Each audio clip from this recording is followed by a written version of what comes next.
புதுச்சேரியில் தனியார் மருத்துவக் கல்லூரிகளில் அரசு இடஒதுக்கீட்டில் இடங்களை பெறுவதில் இந்த ஆண்டும் மாணவர்களுக்கு மிகப்பெரிய ஏமாற்றத்தை அளித்து தனியார் மருத்துவக் கல்லூரி உரிமையாளர்களுக்கு சாதகமான ஒரு நிலைப்பாட்டை அரசு எடுத்துள்ளது என அதிமுக மாநில செயலாளர் அன்பழகன் தெரிவித்துள்ளார்.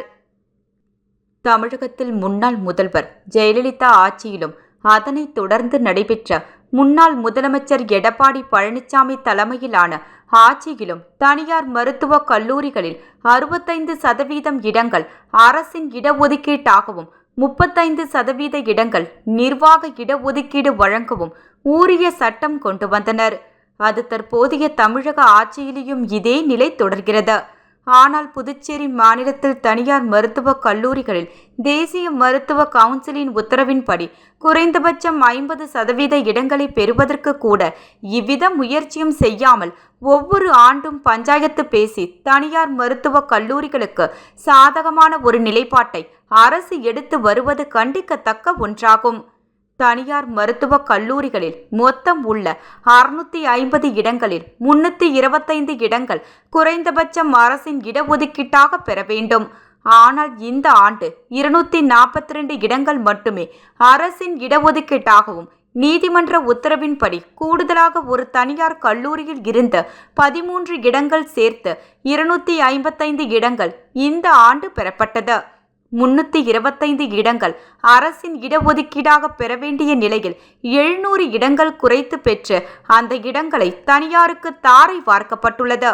அது மட்டும் இல்லாமல் தமிழகத்தில் கடந்த அதிமுக ஆட்சியின் போது மொத்தமுள்ள 21 சுயநிதி கல்லூரிகளில் அரசு இடஒதுக்கீட்டிற்கு 4,30,000 இருந்து ரூபாய் 4,56,000 கட்டணமாகவும் நிர்வாக ஒதுக்கீட்டிற்கு 15 லட்சம் ஆண்டு கட்டணமாகவும் NRI கோட்டலுக்கு 27 லட்சம் கட்டணமாகவும் அறிவிக்கப்பட்டுள்ளது.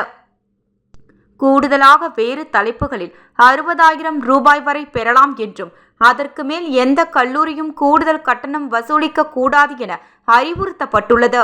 புதுச்சேரியில் உள்ள தனியார் மருத்துவக் கல்லூரிகளில் நிர்வாக இடங்களுக்கு ஆண்டு கட்டணம் ரூபாய் 16 லட்சம் என அறிவிக்கப்பட்டுள்ளது. ஆனால் 22 லட்சம் வரைக்கும் இப்பொழுதும் கட்டணங்கள் வசூலிக்கப்படுகிறது. அதிமுக மற்றும் பெற்றோர் மாணவர்கள் சங்கங்கள் அளித்த புகாரின் அடிப்படையில் விசாரித்த போது கூடுதல் கட்டணம் வசூலிக்கப்பட்டது நிரூபணமாகியுள்ளது. இப்படிப்பட்ட கல்லூரி நிறுவனங்கள் மீது இந்த அரசு இதுவரை எவ்வித நடவடிக்கையும் எடுக்கவில்லை. இதனால் மருத்துவக் கல்லூரி உரிமையாளர்கள் மாணவர்களை ஏமாற்றி மனம் போன போக்கில் கட்டணம் வசூலிக்கின்றனர்.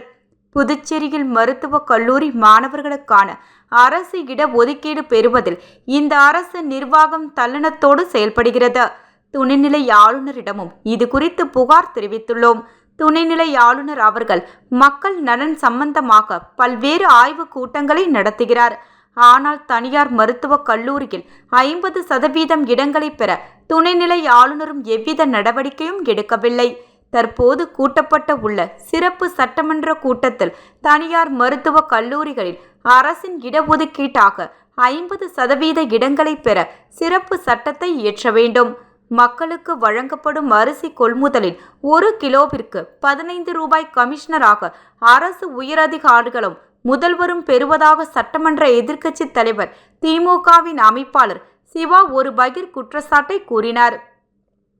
ஏற்கனவே டெண்டர் விட்டவருக்கு மீண்டும் அரிசி விநியோகம் செய்ய அனுமதிக்க கூடாது என்றும் அரிசியில் கமிஷன் பெறுவதை கண்டித்து திமுக சார்பில் மாபெரும் போராட்டம் நடத்தப்படும் என அறிவித்திருந்தார். 1 மாத காலம் ஆகியும் திமுக அறிவித்தபடி போராட்டம் நடத்தப்படவில்லை. கமிஷன் பெறுவதாக திமுக தெரிவித்த குற்றச்சாட்டு முடிவிற்கு வந்து விட்டதா?